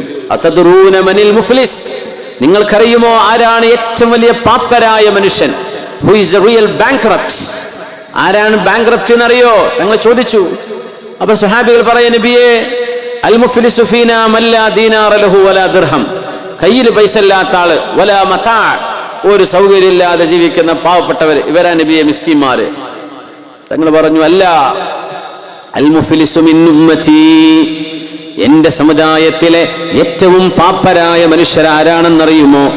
മൻ യഅതി യൗമൽ ഖിയാമ, അന്ത്യനാളിലേക്ക് വരുമ്പോൾ ഒരുപാട് നിസ്കാരവും നോമ്പും ഖുർആനും സ്വലാത്തും ദിക്റുകളും മജ്ലിസുൻ നൂറും മൗലിദ് പാരായണവും ഒരുപാട് സൽക്കർമ്മങ്ങളും ചെയ്തു വന്ന ആളുകൾ. പക്ഷേ വളമ ഹാദാ വശതമ ഹാദാ വഖദഫ ഹാദാ വസഫക ദമ ഹാദാ. ഇയാളെ കുറ്റം പറഞ്ഞു, അയാളൊന്ന് ട്രോളി, ഇയാളൊന്ന് പരിഹസിച്ചു, അയാളൊന്ന് കുറ്റം പറഞ്ഞു, അയാളെ ഗീബത്ത് പറഞ്ഞു, ഇന്നാളെ പരിഹസിച്ചു, ഇന്നാൾക്കെതിരെ തുറന്ന കത്ത് എന്ന് പറഞ്ഞു തുറന്ന പച്ച ഗീബത്ത് ചെയ്തു വിട്ടു. ഇങ്ങനെയൊക്കെ ചെയ്തു കൂട്ടുന്ന, എന്നാൽ ദിക്റിനും സ്വലാത്തിനും വന്നിരുന്ന ആളുകൾ ഗീബത്തും നമീമത്തും ഇവരാരെ പറ്റിയൊക്കെയാണോ പറഞ്ഞു കൂട്ടിയത് അവര് മുഴുവൻ അള്ളാന്റെ കോടതിയിൽ വന്ന് ചോദിക്കും, റബ്ബേ ഞങ്ങൾക്ക് നീതി വേണം, റബ്ബേ നീതി വേണം. ഞങ്ങളുടെ അഭിമാനം പിച്ചു ചീന്തിയിട്ടുണ്ട്. ഞങ്ങൾക്ക് ഫേസ്ബുക്ക് അക്കൗണ്ട് ഇല്ലാത്തത് കൊണ്ടല്ല, പക്ഷേ പടച്ചോനെ നിന്നെ പേടിച്ചിട്ട് ഞങ്ങൾ അതിന് മറുപടി കൊടുത്തിട്ടില്ല. അവരെഴുതിയിട്ടുണ്ട്, റബ്ബേ എന്റെ അഭിമാനത്തിന് ക്ഷതം വന്നിട്ടുണ്ട്, എനിക്ക് പകരം വേണം. ദുന്യാവിന്ന് പൊരുത്തപ്പെടിക്കാതെ പോയ ആളുകളാ. അള്ളാഹ് പറയുന്ന, കൊടുത്തേക്ക്, നീ 4-5 കൊല്ലം ഉംറ ചെയ്തില്ലേ, ഞാൻ കൊടുത്തേക്ക്, കഴിഞ്ഞു. അടുത്ത ആള്, പടച്ചോനെ എന്നെയും പറഞ്ഞിട്ടുണ്ട്, കുറെ സുന്നത്ത് നിസ്കരിച്ചിട്ടില്ലേ, റമളാനിലൊക്കെ കുറെ കരഞ്ഞില്ലേ, 27 രാവിലൊക്കെ, ആ തറാവി ഖിയാമുലയിലൊക്കെ കൊടുത്തേക്ക്, ഒരു 25 കൊല്ലത്തെ തറാവി പോയി, യാ അല്ലാഹ്. അടുത്ത ആള്, പടച്ചവനെ എന്നെയും കുറ്റം പറഞ്ഞിട്ടുണ്ട്. അടുത്ത ഇങ്ങനെ കൊടുത്ത് സർവ്വ അമലും തീർന്നു. ആളുകൾ ക്യൂ നിൽക്കുകയാണ്. പടച്ചവനെ എന്നെ പറഞ്ഞിട്ടുണ്ട്, എന്നെ ചീത്ത വിളിച്ചിട്ടുണ്ട്, എന്നെ പരിഹസിച്ചിട്ടുണ്ട്. ആ ആളുകൾക്ക് ഇയാളുടെ അക്കൗണ്ടിൽ നിന്ന് എടുത്തു കൊടുക്കാൻ നന്മകളില്ല. ഇപ്പൊ എന്ത് ചെയ്യും? ആ പരാതിക്കാരുടെ തെറ്റുകൾ ഈ മനുഷ്യന്റെ തലയിലേക്ക് എറിയപ്പെടും. അയാളുടെ തിന്മകൾ വാങ്ങിച്ച് നന്മകൾ മുഴുവൻ 0. അവിടെ നിന്നില്ല. താൻ ആരെപ്പറ്റിയൊക്കെ ഗീബത്തും നമീമത്തും പറഞ്ഞോ അവരുടെയൊക്കെ തിന്മകൾ ഇയാളുടെ തലയിലേക്ക് വീഴുകയും എന്നിട്ട് സ്വർഗത്തിലേക്ക് പോകേണ്ടിയിരുന്ന ആ മനുഷ്യൻ നരകത്തിലേക്ക് എറിയപ്പെടും. അത്തരം ആളുകളാണ് എന്റെ ഉമ്മത്തിലെ പാപ്പരായവരെന്ന് മഹാനായ റസൂലുള്ളാഹി സ്വല്ലല്ലാഹു അലൈഹി വസല്ലം. അങ്ങനെ ചില ആളുകൾ ഉണ്ടെന്ന് അതിനർത്ഥം. ദുന്യാവെന്ന് പൊരുത്തപ്പിടിച്ചേക്കണം, ദുന്യാവെന്ന് പൊരുത്തപ്പിടിച്ചേക്ക്. അക്കടപാടുകൾ ഉണ്ടായിരിക്കാം, പക്ഷെ അത് ഗീബത്ത് നമീമത്തും പറയാൻ അതിനെന്തില്ല, അവകാശമില്ല. ഗീബത്ത് നമീമത്തിന്റെ ലൈസൻസ് അല്ലാതെ. ഗീബത്ത് നമീമത്തുകൾക്ക് തെറ്റിദ്ധാരണകൾ കാരണമാകാം. തെറ്റിദ്ധരിച്ചു എന്ന് വിചാരിച്ചു എഴുതുകയാണോ? ചില ആളുകളുടെ അഭിമാനം അതിന് അല്ലാഹ് വില കൊടുത്തിട്ടില്ലേ? വിശുദ്ധ പെരുന്നാൾ ദിവസം പോലെ, ദുൽഹിജ്ജ 10 അന്നത്തെ പോലെ മക്കയുടെ പരിശുദ്ധി പോലെ, ഹറമിന്റെ പരിശുദ്ധി പോലെ ഓരോ മനുഷ്യന്റെയും അഭിമാനത്തിന് പരിശുദ്ധിയുണ്ടെന്ന് മഹാനായ റസൂലുള്ളാഹി സ്വല്ലല്ലാഹു അലൈഹി വസല്ലം. അത് കാണുന്നവരോട് മുഴുവനും നാവുകൊണ്ട് പിച്ചുമ്പയും പറയുന്ന പോലെ ആളുകളെ ഗീബത്ത് പറയാനുള്ളതല്ല. ആരൊക്കെ പറ്റി എന്തൊക്കെ ഓരോ വാക്കുകൾ നമ്മൾ പറഞ്ഞിട്ടുണ്ടോ വേദനിപ്പിക്കുന്നത്, അള്ളാഹിന്റെ മുമ്പിൽ ചെന്ന് കണക്ക് പറഞ്ഞ് നീതി ലഭിക്കുന്ന നാളിൽ അള്ളാഹുവിനോട് നീതി ചോദിച്ച ആളുകൾ വരുമ്പോ നമ്മുടെ കയ്യിൽ നിന്ന് നന്മകൾ എടുത്തു കൊടുക്കേണ്ടി വരും.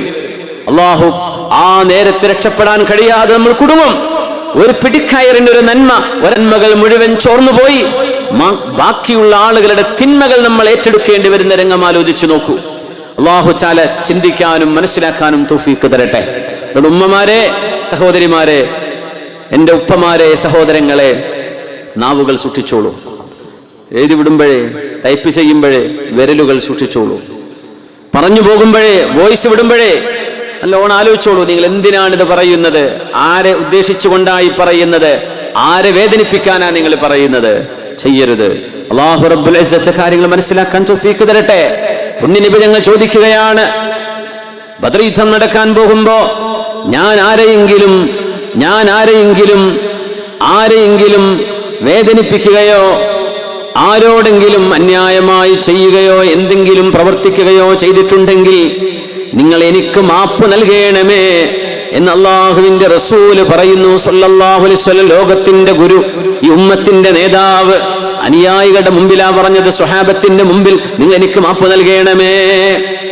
അപ്പോഴാണ് സവാദ് ഇബ്നു ഗസിയ റളിയല്ലാഹു അൻഹു, യാ റസൂലല്ലാഹി ഔജഅതനി, നബിയേ എനിക്ക് അങ്ങ് വേദന ചെയ്തിട്ടുണ്ടല്ലോ, എന്നെ വേദനിപ്പിച്ചിട്ടുണ്ട്.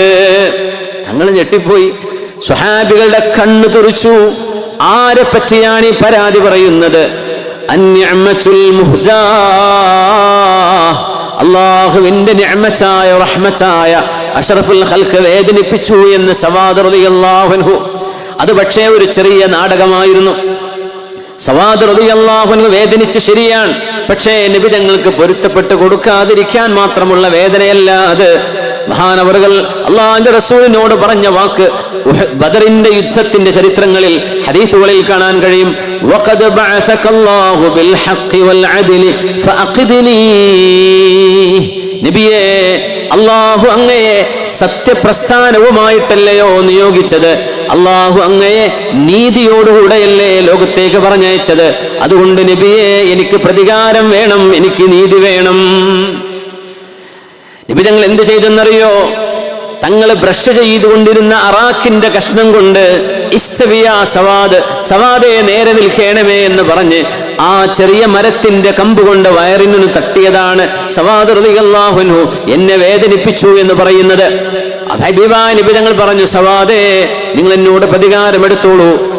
അപ്പൊ മഹാൻ പറഞ്ഞു, നബിയെ അങ്ങ് എന്റെ വയറിന് വേദനിപ്പിച്ചപ്പോൾ എന്റെ വയറ്റത്ത് വസ്ത്രമില്ലായിരുന്നു, അതുകൊണ്ട് അങ്ങയുടെ വയറെനിക്ക് കാണണം, എനിക്ക് വസ്ത്രം ഉയർത്തി തരണം. സ്വഹാബികൾ അത്ഭുതപ്പെടുകയാണ്. ബദറിൽ അള്ളാഹുവിന് വേണ്ടി ജീവത്യാഗം ചെയ്യാൻ റെഡിയായി നിൽക്കുന്ന സവാദ് എന്ന സ്വഹാബിക്ക് എങ്ങനെ ഹബീബിനോട് ഇങ്ങനെ പെരുമാറാൻ തോന്നുന്നു? അവർ അത്ഭുതപ്പെടുകയാണ്. അവര് ആശ്ചര്യപരതന്ത്രരായി നിൽക്കുകയാണ്. പുണ്യ നബി സല്ലല്ലാഹു അലൈഹി വസല്ലം തങ്ങൾ അവിടുത്തെ പരിശുദ്ധമായ വയറ് കാണിച്ചു കൊടുത്ത് വസ്ത്രം ഉയർത്തിപ്പിടിച്ചു കാണിച്ചു. എന്നിട്ട് പറഞ്ഞു, ഇസ്തഖിദ്, സവാദേ പ്രതികാരം എടുത്തോളൂ. സവാദ് റളിയല്ലാഹു അൻഹു ഓടി വന്നു ഫഅതനഖഹു, ഹബീബിനെ കെട്ടിപ്പിടിച്ചു. ഫഖബ്ബല ബത്നഹു, ഹബീബിന്റെ വയറ്റത്ത് തുരുതുരാ ഉമ്മ വെച്ചു. തുരുതുരാ ഉമ്മ വെച്ചുകൊണ്ട് കരയുകയാണ്.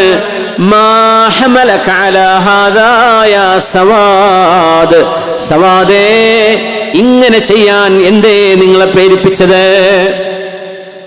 നിങ്ങൾ എന്തിനാ ഇങ്ങനെ പറഞ്ഞത്? എന്നെ വേദനിപ്പിക്കുകയല്ലല്ലോ നിങ്ങൾ ചെയ്തത്. എന്റെ വയറ്റത്ത് ചെന്ന് അവിടെ വെച്ച് ഉമ്മ വെച്ച് പൊട്ടിക്കരയുന്ന സവാദേ എന്താ നിങ്ങൾ ചെയ്യുന്നത്? അതിന് മറുപടി പറഞ്ഞു സവാദ് ഇബ്നു ഗസിയ റളിയല്ലാഹു അൻഹു, ബദരിയായ സ്വഹാബിയാണ്. യാ റസൂലല്ലാഹ്, അല്ലാഹുവിന്റെ തിരുദൂതരേ, ഹളറ മാ തറാ, ആയിരക്കണക്കിന് വരുന്ന ഖുറൈശി പടയാളികളെ കണ്ടില്ലയോ നബിയേ? അതിന്റെ മുമ്പിൽ പിടിച്ചു നിൽക്കാൻ പോലും കഴിയാത്ത 313 അങ്ങയുടെ അനുയായികളല്ലയോ ഞങ്ങൾ. എങ്ങാനും ഈ യുദ്ധത്തിൽ ഞങ്ങൾക്ക് ജീവഹാനി സംഭവിക്കുകയും ഷഹാദത്ത് ലഭിക്കുകയും രക്തസാക്ഷികളായി മാറുകയും ചെയ്താൽ ഫഅറദ്തു അൻ യകൂന ആഖിറ അഹ്ദീ ബിക് അൻ യമുസ്സ ജിൽദീ ജിൽദക്. നബിയേ, അതുകൊണ്ട് ഇനി ഒരിക്കലൂടെ യുദ്ധക്കളത്തിൽ നിന്ന് ജീവിതത്തിലേക്ക് തിരിച്ചു വരാൻ സവാദിന് അവസരം ലഭിക്കാതെ പോവുകയാണെങ്കിൽ, ഇത് സവാദിന്റെ മരണത്തിലേക്കുള്ള ഓട്ടമാണെങ്കിൽ, എന്റെ ശരീരം അവസാനമായി തൊടുന്നത് ലോകത്തിന്റെ ഗുരുവായ അങ്ങയുടെ ശരീരമായിരിക്കണം നബിയേ എന്ന് ഞാൻ ആഗ്രഹിച്ചു റസൂലേ. അതുകൊണ്ട് ഞാൻ ചെയ്ത പണിയാണിത്. എന്നോട് പൊറുക്കണേ. അങ്ങനോട് അന്യായം ചെയ്തിട്ടില്ല, അങ്ങനോട് അനീതി ചെയ്തിട്ടില്ല, അങ്ങനെ വേദനിപ്പിച്ചിട്ടുമില്ല നബിയെ. പക്ഷേ എന്റെ ചുണ്ടുകൾ ഈ ലോകത്ത് ഏതെങ്കിലും ഒരു ശരീരവുമായി തട്ടുന്നുവെങ്കിൽ അത് ആരംഭപ്പൂവായ ഹബീബേ അങ്ങയുടെ ശരീരമാവണം എന്ന് ഞാൻ കൊതിച്ചുപോയി. ഫദഅലഹു റസൂലുള്ളാഹി ബിഖൈർ. റസൂലുള്ളാഹി സ്വല്ലല്ലാഹു അലൈഹി വസല്ലം സവാദ് റളിയല്ലാഹു അൻഹുവിന് വേണ്ടി ദുആ ചെയ്തു കൊടുത്തു.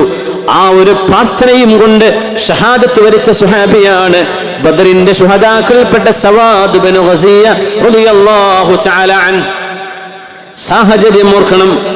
നീതി നടപ്പാക്കാൻ വന്ന അഷ്റഫുൽ ഖൽഖ് തങ്ങൾ അങ്ങനെ ഒരു ചോദ്യം ചോദിച്ചു എന്ന് മാത്രമല്ല, ഒരു സുഹാബിക്ക് നബിയോട് പ്രതികാരമെടുക്കണം എന്നൊരാഗ്രഹം തോന്നിയപ്പോ അതിന് ആ സുഹാബി പറഞ്ഞ എല്ലാ കണ്ടീഷനും നിരുപാധികം പാലിക്കുകയായിരുന്നു ലോകത്തിന്റെ ഗുരുവായ ഹബീബുനാ റസൂലുള്ളാഹ്.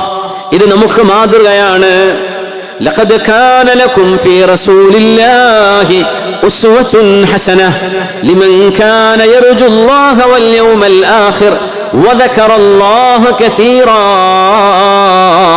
അള്ളാഹുവിനെ ധാരാളം ഓർക്കുകയും നാളെ പരലോകത്ത് പടച്ചതമ്പുരാന്റെ കോടതിയിൽ ചെന്ന് അള്ളാഹിന്റെ മുമ്പിൽ നിൽക്കേണ്ടി വരുമെന്ന ബോധമുള്ള മുഴുവൻ ആളുകൾക്കും അള്ളാഹുവിന്റെ റസൂൽ ചെയ്തത് മാതൃകയാണ്, ഹബീബ് ഉസ്വത്താണ്, റോൾ മോഡലാണ് എന്ന് പരിശുദ്ധമായ ഖുർആൻ. അതുകൊണ്ട് ആരോടെങ്കിലും അറിഞ്ഞുകൊണ്ടോ അറിയാതെയോ നമ്മുടെ വാക്കുകളിലൂടെ ആരെയെങ്കിലും വേദനിപ്പിച്ചിട്ടുണ്ടെങ്കിൽ, ആരുടെയെങ്കിലും കണ്ണുനീര് പൊഴിക്കാൻ നമ്മുടെ വാക്കുകൾ കാരണമായിട്ടുണ്ടെങ്കിൽ, അറിഞ്ഞിട്ട് നമ്മളുടെ ബോധ്യത്തോടുകൂടെ ഒരാളെ വിഷമിപ്പിക്കാൻ വേണ്ടി ചെയ്തത്, നമ്മൾ അറിയാതെ പറഞ്ഞു പോയത്, അതിൽ വേദനിച്ചു പോകുന്നത് അള്ളാഹുവിനോട് പൊറുക്കലിനെ ചോദിക്കാം.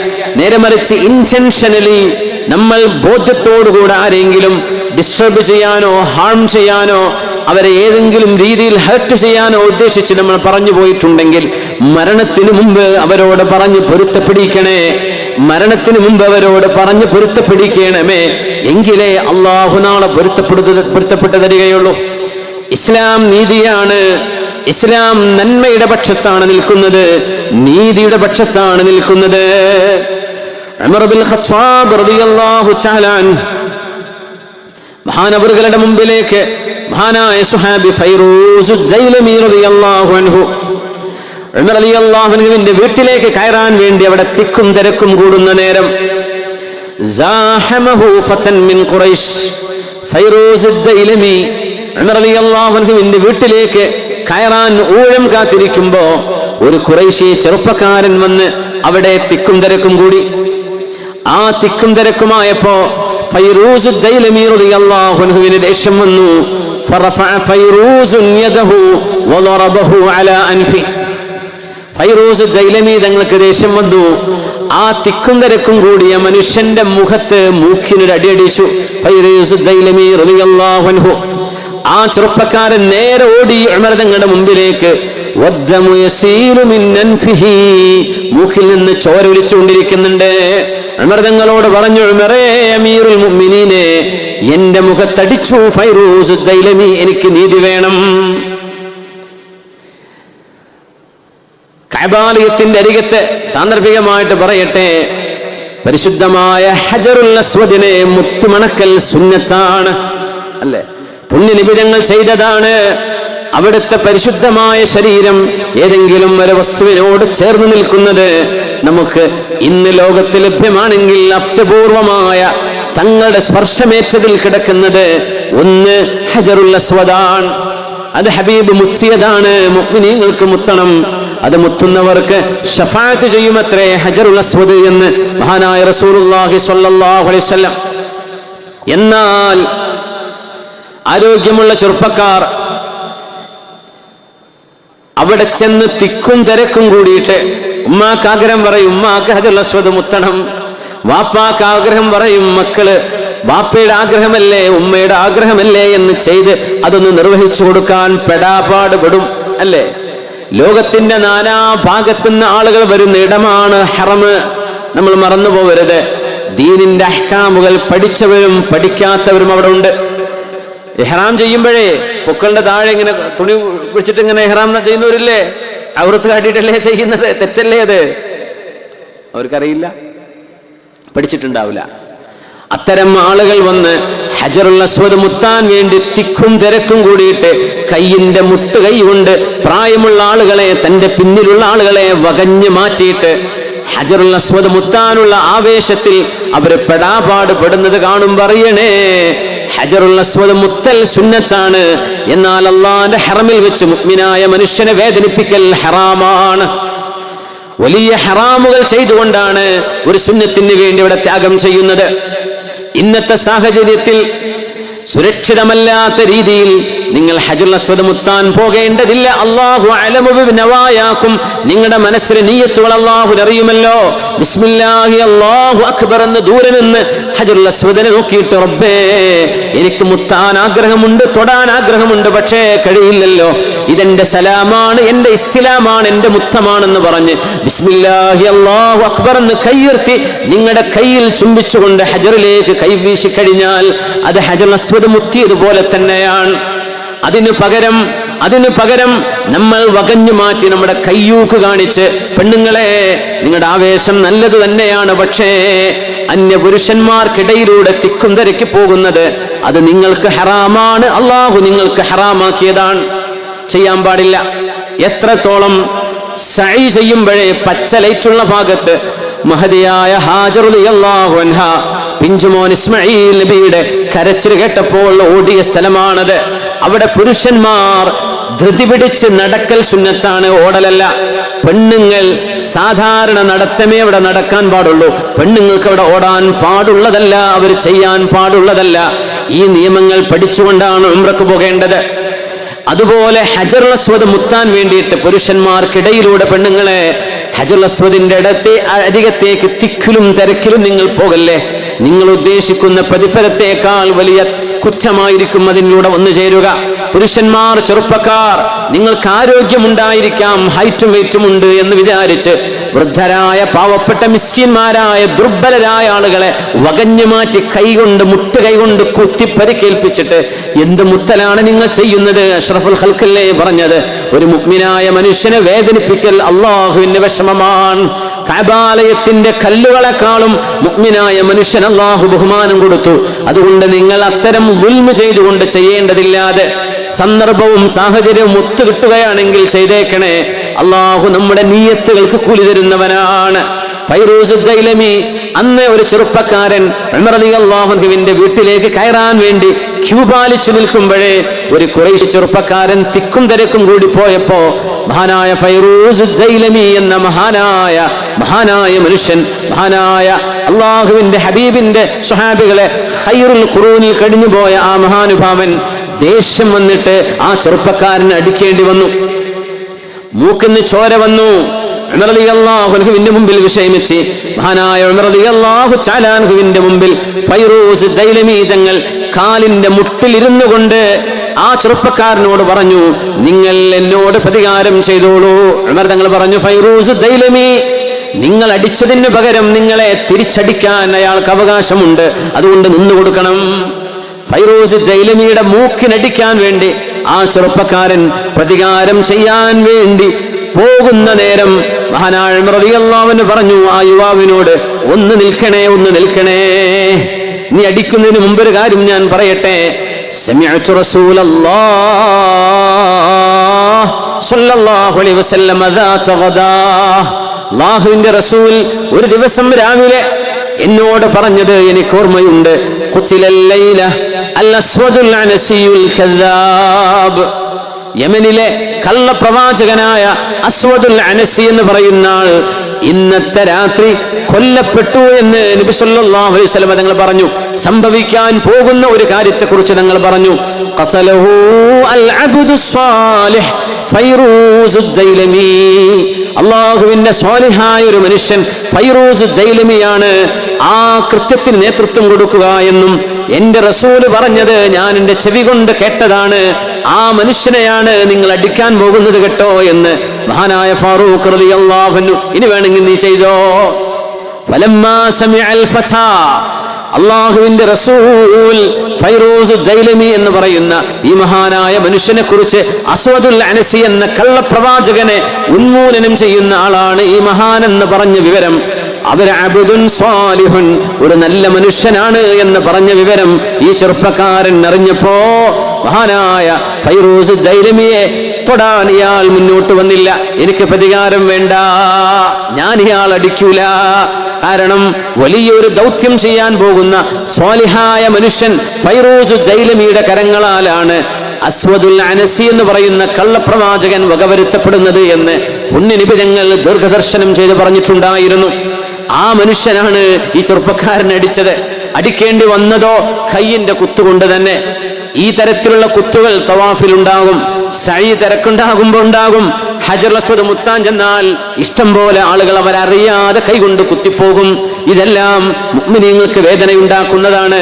ഫൈറൂസ് ദൈലമി എന്ന സ്വാലിഹായ മനുഷ്യന് പോലും ക്ഷമ കെടാൻ മാത്രം ഈ ചെറുപ്പക്കാരൻ അവിടെ ശക്തി ഉപയോഗിച്ച് ക്യൂവിലേക്ക് കയറിയതാണ് മഹാന് ചൊടി വരാൻ കാരണം. അതിലാണ് മഹാനവറുകൾ അദ്ദേഹത്തെ അടിച്ചതും. റളിയല്ലാഹു അൻഹു പ്രതികാരം ചെയ്യാൻ വേണ്ടി പറഞ്ഞു. അതാണ് ശറഇന്റെ നിയമം, അതാണ് ഇസ്ലാമിന്റെ നീതി. എത്ര വലിയ ആളാണെങ്കിലും ന്യായത്തിന്റെ കൂടെയാണ് ശരീഅത്ത്, ന്യായത്തിന്റെ കൂടെയാണ് അള്ളാഹുവിന്റെ ദീൻ നിൽക്കുന്നത്. യുക്തിയുടെ കൂടെയാണ്, സത്യത്തിന്റെ കൂടെയാണ്, നീതിയുടെ പക്ഷത്താണ് ശരീഅത്ത് നിൽക്കുന്നത്.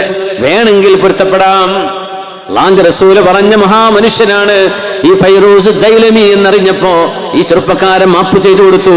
പക്ഷെ മഹാനായ ഫൈറൂസ് ദൈലമി ചെയ്തതെന്നറിയണോ? فأعطاه فيروز سيفه وفرسه و30 ألفا. ഒരടി അടിച്ചതിന് പകരം മഹാനവറുകൾ പ്രതികാരം ചെയ്യാൻ വേണ്ടി കാൽ മുട്ടിലിരുന്നു കൊണ്ട് നിന്നു കൊടുത്തു. എന്റെ മൂക്ക് നിങ്ങൾ അതുപോലെ അടിച്ചു വേദനിപ്പിച്ചോളൂ. അത് വേണ്ടാന്ന് പറഞ്ഞ ആ ചെറുപ്പക്കാരൻ എഴുന്നേറ്റപ്പോ മഹാനായ ഫൈറൂസ് ദൈലമി തങ്ങൾ ഉമർ റളിയല്ലാഹു അൻഹുവിന്റെ കോടതിയിൽ വെച്ച് ചെയ്ത പണി എന്താണെന്നറിയോ? തന്റെ കയ്യിലുള്ള വാള്, അത് തന്റെ ആത്മ സുരക്ഷയ്ക്ക് വേണ്ടി കൊണ്ട് നടന്നിരുന്ന വാളാണ്. താൻ വാഹനമായി ഉപയോഗിച്ചിരുന്ന ഒരേ ഒരു കുതിര, ആ കുതിരയും 30,000 ദീനാർ വെള്ളി നാണയങ്ങളും ഈ ചെറുപ്പക്കാരന് ദാനമായി കൊടുത്തിട്ട് പറയുന്നു, നിങ്ങളുടെ മുഖത്ത് ഞാൻ അടിച്ചത്, നിങ്ങളുടെ മൂക്കിനടിച്ചത് എനിക്ക് മാപ്പാക്കി തരണേ, ഈ സാധനങ്ങൾ സന്തോഷത്തോടെ നിങ്ങൾ സ്വീകരിക്കണമേ എന്ന് പറഞ്ഞപ്പോ യാ ഖുറൈശ് അഫൗത് മഅജൂറാ വഅഖദ്ത മാലാ. ഉമർ റളിയല്ലാഹു അൻഹു ഈ ചെറുപ്പക്കാരനോട് പറയുന്നു, നിങ്ങൾ മാപ്പ് ചെയ്തു കൊടുത്തല്ലേ, അടിച്ചില്ലല്ലോ, അതിന് അല്ലാഹു നിങ്ങൾക്ക് കൂലി തരും.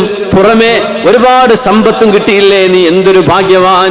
ഒരടി കിട്ടിയുള്ളൂ, അതിന് പകരം 30,000 ദീനാർ, 30,000 ദിർഹം വെള്ളി നാണയം. 30,000 ആലോചിച്ച് നോക്കണം, കുറച്ചല്ലാതെ. ഒരു കുതിര, വാള്, അന്ന് കിട്ടേണ്ട സാധനങ്ങൾ ഇതൊക്കെ തന്നെയാണ്. യുദ്ധം നടക്കുന്ന കാലമാണ്, സുരക്ഷയ്ക്ക് ഭീഷണിയുള്ള കാലമാണ്. ഫൈറൂസ് ദൈലമി ഈ ചെറുപ്പക്കാരന് ഇത് മുഴുവൻ കൊടുത്തു. എന്തിനെന്നറിയോ? പൊരുത്തപ്പെടിക്കാൻ. മാപ്പ് ചെയ്തു കൊടുത്തു. ഹദീത്ത് കേട്ടപ്പോ, ആ ഹദീത്ത് കേൾക്കുന്നതിന് മുമ്പ് ഇദ്ദേഹത്തെ തിരിച്ചടിക്കണമെന്ന് മനസ്സിൽ തോന്നലുണ്ടായിരുന്നല്ലോ. മഹാനവർക്ക് തോന്നിയതാണ്, വേണ്ട, തിരിച്ചെന്തെങ്കിലും ഉപകാരം അങ്ങോട്ട് ചെയ്തു കൊടുക്കണ്ടേ. 30,000 ദിർഹം എണ്ണിക്കൊടുത്തു. ഇതാ നിങ്ങൾ എടുത്തോളൂ എന്ന്. സുബ്ഹാനല്ലാഹ്. ചെറുപ്പക്കാരൻ വാങ്ങിച്ചു പോവുകയും ചെയ്തു കേട്ടോ. ഉമർ റളിയല്ലാഹു അൻഹു ആണ് പറയുന്നത്, യാ ഖുറൈശ്, ഖുറൈശി തറവാട്ടിലെ ചെറുപ്പക്കാരാ, അഫൗത മഅജൂറാ വഅഖൽത മാലാ. നിരുപാധികം മാപ്പ് കൊടുത്തല്ലേ, അള്ളാഹു നിങ്ങൾക്ക് കൂലി തരും. പിന്നെ നിങ്ങളെ സമ്പത്തും കിട്ടിയില്ലേ മാപ്പ് ചെയ്തതിൽ പിറകെ, നീ എന്തൊരു ഭാഗ്യവാനെന്ന് മഹാനായ ഫാറൂഖ് റളിയല്ലാഹു അൻഹു. ഇതേ ഉമർ റളിയല്ലാഹു അൻഹു മദീനയുടെ അങ്ങാടിയിലൂടെ നടന്നുകൊണ്ടിരിക്കുമ്പോ സലമത്ത് ബിനുൽ അക്വഅ റളിയല്ലാഹു അൻഹു മദീനയുടെ വഴിയുടെ നേർ നടുവിലൂടെ നടന്നുകൊണ്ടിരിക്കുകയാണ്. ഒരു വഴി, പണ്ടൊക്കെ ചെറിയ ചെറിയ വഴികൾ, ഇപ്പൊ വലിയ പഞ്ചായത്ത് റോഡുകളായി മാറിയില്ലേ. പണ്ടൊക്കെ ചെറിയ വരമ്പുകൾ, ഇന്ന് പാടത്തുകൂടെ നല്ല റോഡുകളായി മാറി. ഇപ്പോഴും ഒരു വണ്ടി വന്നാൽ, ഒരു ഓട്ടോറിക്ഷ വന്നാൽ നടന്നു പോകുമ്പോൾ സൈഡ് കൊടുക്കാത്ത കുറെ പഴമക്കാരുണ്ട്. അവരെന്താ പറയാ, കുട്ടിയെ ഇതൊക്കെ ഇപ്പോഴല്ലേ റോഡായത്, എൻ്റെ ചെറുപ്പകാലത്ത് ഞാൻ നടന്നിരുന്ന നടവഴിയാണിത്, ഞാൻ നടക്കട്ടെ എന്നാ പറയാ. നടവഴിയൊക്കെ മാറി റോഡായി വേറെ അറിയാത്തോണ്ടല്ല, പക്ഷേ ചിലർക്ക് അങ്ങനൊരു സുഖാണ് റോഡിന്റെ നടുവിലൂടെ ഇങ്ങനെ നടക്കുമ്പോൾ. അത് ചെയ്യരുത്. പണ്ടത്തെ കാലത്ത് നടവഴിയും വരമ്പൊക്കെ ആയിട്ടുണ്ടായിരിക്കാം, നമ്മൾ ഒരുപാട് നടന്ന സ്ഥലമായിരിക്കാം. അപ്പൊ റോഡല്ലേ, മാറിക്കൊടുത്തല്ലേ പറ്റൂ, മാറിക്കൊടുക്കുക. റോഡിന്റെ വഴിയിലൂടെ സൈഡ് കൊടുക്കാതെ പോകരുത്. വിമർദ്ദങ്ങളെങ്ങാൻ ഇന്ന് ജീവിച്ചിരിപ്പുണ്ടെങ്കിൽ സൈഡ് കൊടുക്കാതെ പോകുന്ന ഒരുപാട് ഓട്ടോറിക്ഷക്കാർക്കും ബൈക്കുകാർക്കും ബസ്സുകാർക്കും അടി കിട്ടുമായിരുന്നു. സലമത്ത് ബിനുൽ അക്വഅ റളിയല്ലാഹു അൻഹു വഴിയുടെ നടുവിലൂടെ നടക്കുമ്പോൾ ഉമർ തങ്ങൾ ചാട്ടവാറുകൊണ്ട് അടിച്ചു മഹാനായ സലമ റളിയല്ലാഹു അൻഹുവിനെ. പ്രശസ്തനായ സ്വഹാബിയാണ് സലമത്ത് ബിനുൽ അക്വഅ എന്നവർ. നോക്കുമ്പോ റോഡിന്റെ നടുവിലൂടെ നടന്നതാ. മദീനയിലെ 1400 കൊല്ലങ്ങൾക്ക് മുമ്പുള്ള മദീനയിലെ പൊടിമണ്ണ് നിറഞ്ഞ ഒരു കൊച്ചു വഴിയെ നമ്മൾ ആലോചിക്കണം. സൈഡിലൂടെ പോണം, സൈഡില്ല. സലമ റളിയല്ലാഹു അൻഹു കയ്യും വീശി നടുവിൽ, ഉമർ തങ്ങൾ ബാക്കിൽ വന്ന ഒരൊറ്റടി. റോഡിന്റെ അലൈക ബിഹഫത്തി ത്വരീഖ്, റോഡിന്റെ സൈഡ് പിടിച്ച് നടക്കണം. നമുക്കറിയാലോ, റോഡിന്റെ ഒരു നിയമമാണ് വലത് പിടിച്ച് നടക്കാൻ. നീ വലത് എന്ന് പറഞ്ഞാൽ നമ്മൾ എങ്ങോട്ടാണോ പോകുന്നത് നമ്മുടെ വലതുഭാഗം, നമ്മുടെ വലതുഭാഗം ചേർന്ന് നടക്കുക. നമ്മുടെ സ്കൂളിലും കോളേജിലൊക്കെ വരാന്തകളിലൂടെ നടക്കേണ്ടി വരും, ആശുപത്രിയിൽ നടക്കും, അങ്ങാടിയിൽ നടക്കും, ഒരു വീടിൻ്റെ ഉള്ളിൽ നടക്കും, ഒരു കോമ്പൗണ്ടിനുള്ളിൽ നടക്കേണ്ടി വരും. സൈഡ് കൊടുത്ത് നടക്കേണ്ട ഷോപ്പിംഗ് മാളുകളിൽ, അങ്ങാടികളിൽ ഒരു കോമൺ നിയമമുണ്ട്, വലത് ഭാഗത്തുകൂടെ പോകാൻ. പോകുന്നവർ വലതു ഭാഗം, വരുന്നവർ നമ്മുടെ ഇടതു ഭാഗത്തുകൂടെയാണ് വരേണ്ടത്. ഇത് ലോകത്ത് അംഗീകരിക്കപ്പെട്ട എല്ലാവരും ചെയ്യുന്നൊരു സംഗതിയാണ്. നമ്മുടെ സ്കൂളിലൊക്കെ മക്കളോട്, കുട്ടികളോട് ഞങ്ങൾ സ്റ്റാഫ് എന്ന നിലയിൽ റിമൈൻഡ് ചെയ്യും, keep on to the right hand side, അല്ലെങ്കിൽ it is kind to walk on right hand side. വലതു ഭാഗം ചേർന്ന് നടക്കലാണ് വേണ്ടത്. ഇപ്പം ഇടതു ഭാഗത്തൂടെ കുട്ടികൾ നടന്നു വരുന്നുണ്ട്, അപ്പൊ നമ്മൾ അവർ സ്റ്റോപ്പ് ചെയ്തിട്ട് പറയും വലതു ഭാഗം പിടിച്ച് നടക്കണം. അതൊരു കോമൺ, പിന്നെ കൺഫ്യൂഷൻ ആവില്ല, ആരാ മാറേണ്ടത്, അങ്ങോട്ടാ പോകേണ്ടത്, ആ ഒരു കൺഫ്യൂഷൻ വരില്ല. നമ്മൾ വലത് പിടിച്ച് നടക്കുക. നിബിതങ്ങൾക്ക് വലത് പിടിച്ച് നടക്കുന്ന തങ്ങൾക്ക് ഇഷ്ടമായിരുന്നു സല്ലല്ലാഹു അലൈഹി വസല്ലം. കാന യുഹിബ്ബു തയാമുന ഫീ ശഅനിഹി കുല്ലി, എല്ലാറ്റിലും നിബിതങ്ങൾക്ക് അത് ഇഷ്ടമായിരുന്നു. ഫീ തനഉലിഹി, ചെരുപ്പിടുമ്പോ വലത് കാല നിബിതങ്ങൾ ആദ്യം ഇട്ടിരുന്നത്. വതറജുലിഹി, നിബിതങ്ങൾ മുടി വാർന്നു വെക്കുമ്പോ വലതു ഭാഗമാണ് ആദ്യം വാർന്നു വെക്കുക, എന്നിട്ടേ ഇടതു ഭാഗം ചെയ്യാറുള്ളൂ. കുളിക്കുമ്പോ വലത് സൈഡ് നനക്കുക, എന്നിട്ട്. ഇത് നബി തങ്ങളുടെ സുന്നത്താണ്, മുഅ്മിനീങ്ങൾക്ക് അത് മാതൃകയാണ്. എന്ന പോലെ നടക്കുകയാണെങ്കിലും വലതു ഭാഗം ചേർന്ന് നടക്കുക. അതങ്ങ് പ്രാക്ടിക്കലി ചെയ്ത് കഴിഞ്ഞാലേ വലിയ കൺഫ്യൂഷൻ ഒഴിവാകും. കോണി ഇറങ്ങി വരുമ്പോൾ, കയറി പോകുമ്പോൾ എപ്പോഴും ശ്രദ്ധിക്കുക, നമ്മൾ വലതു ഭാഗത്താവുക, പോകുന്നവർ വലതു ഭാഗം ചേർന്ന് പോവുക. ആ വരുന്നവരോ അവരുടെ വലതു ഭാഗം, അപ്പൊ നമുക്ക് ഇടതായിരിക്കും, പക്ഷെ അവർക്കത് വലതു ഭാഗമാണ്. ഇതൊരു കോമൺ നിയമമാണ്. നമ്മുടെ നാട്ടിലൊന്നും ഇപ്പൊ അങ്ങനെ ഒരു ബുദ്ധിമുട്ടുകളൊന്നും വരുന്നില്ല, ഒക്കെ ഓപ്പൺ സ്പേസുകളാണ്, അതുകൊണ്ട് നമ്മൾ ശ്രദ്ധിക്കാറില്ല എന്ന് മാത്രം. പക്ഷേ അതൊരു നല്ല ചര്യയാണ്, നമുക്ക് സ്വീകരിക്കാവുന്നതാണ്. കുറേ നല്ല കാര്യങ്ങൾ ഉണ്ടാവുമല്ലോ. നമ്മുടെ പള്ളിക്കാടുകളെ സംബന്ധിച്ചൊക്കെ നമ്മൾ പറയാം, പള്ളിക്കാടൊക്കെ നമ്മൾ കണ്ട ഭയങ്കര പേടിയാവുന്ന ഒന്നും ഉണ്ടായിട്ടില്ല. ആ മരങ്ങളൊക്കെ പാടിങ്ങനെ കാട് പൊന്ത കൂടിയിട്ട് അവിടെ നിന്ന് സിയാറത്തിന് ചെന്ന് ദ്വാരക്കാൻ ചെല്ലാൻ പേടിയായിരിക്കും. പാമ്പുണ്ടാവോ പടച്ചോനെ,